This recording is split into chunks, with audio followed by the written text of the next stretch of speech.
আসসালামু আলাইকুম ভিউয়ার্স, কেমন আছেন? আশা করি সবাই ভালো আছেন। আজকে আমি আপনাদের মাঝে রাজমোহিনী বশীকরণ নিয়ে আসলাম ইন্দ্রজাল কিতাব থেকে। এটি একটি রাজমোহিনী পাওয়ারফুল একটি নকশা। রাজমোহিনী নকশাগুলো অনেক ছোট হয়ে থাকে, কিন্তু কাজের গতিগুলো খুব পাওয়ারফুল, মানে তাড়াতাড়ি হয়। আজকে এটা কোনো চালানি কোনো বিদ্যা নয়, এটা হচ্ছে আপনার বাড়ির কাছাকাছি যেগুলো বশীকরণ, ভাবি বা প্রেমিক প্রেমিকা যেগুলো যাকে ইচ্ছা আপনি তাকে বশীকরণ করতে পারবেন। ঠিক আছে, মানে ভালো খারাপ আপনারা সবার উপরে করতে পারেন, কিন্তু আপনারা একটু ভালোর জন্যই কাজগুলো করবেন। তার আগে বলি, যারা আমার চ্যানেলটি এখনও পর্যন্ত যারা সাবস্ক্রাইব করে নাই, অবশ্যই তাড়াতাড়ি চ্যানেলটি সাবস্ক্রাইব করেন। আর কয়েকটা সাবস্ক্রাইব হলে আমার 500 হয়ে যাবে, তো খুব তাড়াতাড়ি ইনশাল্লাহ হয়ে যাবে।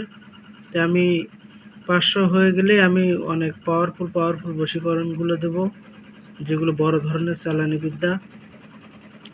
তো আমার প্রত্যেকটা ভিডিও আমার ভক্তবৃন্দরা সবাই দেখবেন, ঠিক আছে? তা আশা করি আমার এই বিদ্যাগুলো দিয়ে ভালোভাবে কাজগুলো করবেন, ইনশাল্লাহ কাজ হবে। এই নকশাটি আপনারা শনি মঙ্গলবারে লিখবেন, অথবা অমাবস্যা পূর্ণিমায় চন্দ্র সূর্য গ্রহণের সময় আপনারা লিখবেন। আর বসার সময় আপনারা পশ্চিম মুখ হয়ে বসবেন। বসে দিনের বেলা, মনে করেন দিনের বেলা না লেখাটাই ভালো, কারণ অনেকেই আছে ডাকাডাকি করে বা যে কোনো একটা সমস্যা হবেই। এই জন্য যতটা পারেন আপনারা রাত্রি লিখবেন, ঠিক আছে? আর আপনারা লাল কাপড়ে, যদি লাল কাপড় গায়ে দিয়ে যদি লেখেন তাহলে আরও ইনশাল্লাহ দ্রুত কাজ হবে। আর আপনারা নিচে একটি লাল কাপড় পারবেন, পারে কাজগুলো করবেন। অথবা যারা চেয়ার টেবিলে লিখতে পারেন তারা আপনারা চেয়ারের নিচে লাল কাপড় রেখে আপনারা কাজ করবেন। এই নকশাটি আপনারা ভোজ পাতায় লিখবেন লাল কালি দিয়ে, ঠিক আছে? লাল কালি দিয়ে লিখে মিশকো জাফরান আপনারা একটু উপর দিয়ে কটন দিয়ে আপনারা মুছে মুছে দেবেন লেখাগুলোতে, তাহলেই হয়ে যাবে। তাহলে আপনারা লিখবেন একটা, এটা কোনো কঠিন কোনো কাজ নয়, আপনারা একটা লিখবেন। প্রথমে যখন আপনারা নকশাটি লিখলেন, লেখার পরে তাবিজটি জাগ্রত করে নেবেন। জাগ্রত করার পরে আপনারা এই যে এখানে যাকে বশীকরণ করবেন, মেয়ে হলে মেয়েকে যদি বশীকরণ করতে চান তাহলে মেয়ের নাম, মায়ের নাম, ছেলের নাম, পিতার নাম। আর ছেলেকে বশীকরণ করতে চাইলে ছেলের নাম, পিতার নাম, ছেলের নাম, পিতার নাম, মেয়ের নাম, মায়ের নাম, ঠিক আছে? এইভাবে নিচে দিয়ে নামগুলো সুন্দর করে লিখবেন। লেখার পরে ভালোভাবে কালো টেপ, অন্য কোনো টেপ দিলে আপনার মানুষ বুঝতে পারবে, এই জন্য কালো টেপ দিলে মাটির নিচে মনে করেন যে কয়লার মতন দেখা যায়, কেউ মানে বুঝতে পারবে না। তাই আপনারা ওই কালো টেপ দিয়ে সুন্দরভাবে পেঁচাবেন। পেঁচাইয়ে আপনি যাকে বশীকরণ করতে চান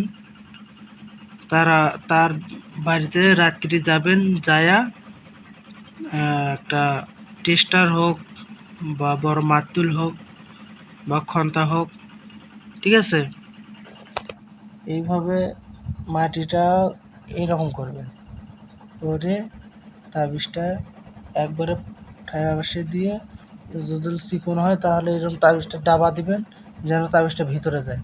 দেওয়ার পরে তারপরে মুখে এই যে কলমে বা একটা যেটা দিয়ে মানে আপনারা করবেন, মাটিটা মুখের দিকে একটু ভেঙে দিয়ে একটা ডলা দেবেন, দেখবেন যে একবারে ক্লিয়ার।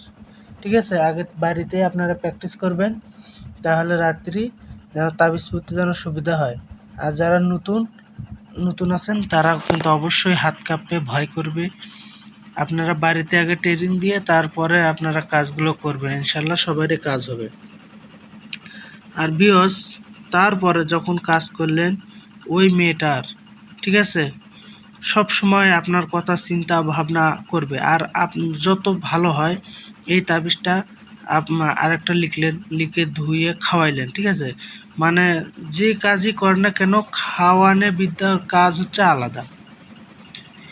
আপনার চালানে বিদ্যা যদি নাও হয়, যদি খাওয়ান তাহলে ওই বিদ্যাটা তাড়াতাড়ি হয়, কারণ রক্তের সাথে কালেকশন, দ্রুত কাজ হয়। তো ভিউয়ার্স আপনারা কি করবেন, ওই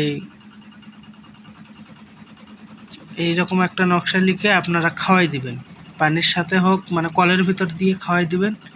তো খাবে ইনশাল্লাহ, খেলেই কাজ হয়ে যাবে। 1 সপ্তাহ লাগবে না, আপনার সাথে আস্তে আস্তে কথাবার্তা হবে, মধুর হবে, ঠিক আছে। লাস্টে দেখবেন যে সে আপনাকে ছাড়া মানে থাকতেই পারবে না এক পর্যায়ে। তো এগুলো হচ্ছে রাজমোহিনী নকশা এইরকম। তা আশা করি সবাই আমার কথাগুলো বুঝতে পারছেন। যদি না বুঝতে থাকেন তাহলে অবশ্যই কমেন্টে জানাবেন, আমি রিপ্লাই দেব। আর এই তদবিরে অবশ্যই আমার কাছে ইজাজত নেওয়াই লাগবে। ইজাজত না নেওয়া পর্যন্ত আমি কাউকে হুকুম দিলাম না, ঠিক আছে, অনুমতি দিলাম না।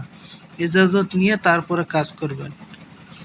আমার এই বিদ্যা শুয়ে বলতেছি, এটা অরিজিনাল নকশা দিলাম, ঠিক আছে। কিন্তু নকশাটি ছোট, যেন আপনাদের লিখতে সুবিধা হয়, কাজ করতে যেন সুবিধা হয়। শ্মশানেও গাড়া লাগবে না, বা কবরস্থানেও গাড়া লাগবে না, নদীতেও ফেলে দেওয়া লাগবে না। শুধু দরজায় গাড়বেন, আর একটা খাওয়াইলেও হবে, না খাওয়াইলেও হবে। এখানে খালি উল্লেখ আছে দরজার কথা উল্লেখ আছে। তা আমি আমার অভিজ্ঞতা থেকে বললাম যে আরেকটা লিখে আপনারা খাওয়াই দেন, তাহলে আর একটু ভালো কাজ হবে। তো সবাই ভালো থাকেন, সুস্থ থাকেন। আল্লাহ হাফেজ, আসসালামু আলাইকুম।